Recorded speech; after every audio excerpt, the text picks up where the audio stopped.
పవన్ కళ్యాణ్ గారు రాలేదంట, క్షమించాలా, మీకు తెలియదేవి గారు. ఇప్పుడు పవన్ కళ్యాణ్ గారు తన పుట్టినరోజు సందర్భంగా, అది ప్రపంచం మొత్తం తెలుసు పవన్ కళ్యాణ్ గారు పుట్టినరోజు అని, అక్కడికి వచ్చారనుకోండి, ఆయన మీద విపరీతమైన భక్తులు ఉన్నారు, విపరీతమైనటువంటి ప్రేమించే వాళ్ళు ఉన్నారు, హార్డ్ కోర్ ఫ్యాన్స్ ఉన్నారు, అది అందరికీ తెలుసు.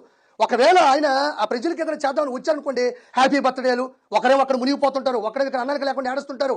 అందులో కూడా హార్డ్ కోర్ ఫ్యాన్స్ ఎవరైనా కూడా సార్ హ్యాపీ బర్త్డే పవన్ గారు, హ్యాపీ బర్త్డే అంటుంటే సంతోష్ అమ్మ కేక్ తీసుకుంటే ఇక్కడ కట్ చేస్తారని అంటాడా? ఇప్పుడు పవన్ కళ్యాణ్ గారు అక్కడ లేకపోతే ఏమి, 6 కోట్ల రూపాయలు డబ్బులు ఇచ్చాడా లేదా, అక్కడి నుంచి వీక్షిస్తున్నాడా లేదా, అక్కడి నుంచి పర్యవేక్షిస్తున్నాడా లేదా, అక్కడి నుంచి పద్ధతులు పాటిస్తున్నాడా లేదా? మనిషి ఎక్కడుంటే నీకేందమ్మా, మనిషి ఎక్కడుంటే నీకేముంది? 6 కోట్ల రూపాయలు అందించాడు అక్కడ. ప్రతి చోట ఈ రోజు జనసేన వీర మహిళలు, కార్యకర్తలు, జన సైనికులు పులిహోర పట్లాల కానించి, పెరుగు పట్లాల కానించి, టిఫిన్లు కానించి, ఇడ్లీలు కానించి, వడల కానించి, ఎక్కడ పడితే అక్కడ వాళ్ళ సొంత డబ్బులతో ఎక్కడ దొరికితే అక్కడ స్టవ్, గ్యాస్ బండ పెట్టి వండడము, డ్రోన్ కెమెరాలు, ఇట చూస్తే షిప్పులు ఎక్కడ పడితే అక్కడ పెడుతున్న జన సైనికులు ఉండగా మళ్ళీ పవన్ కళ్యాణ్ నీకెందుకమ్మా?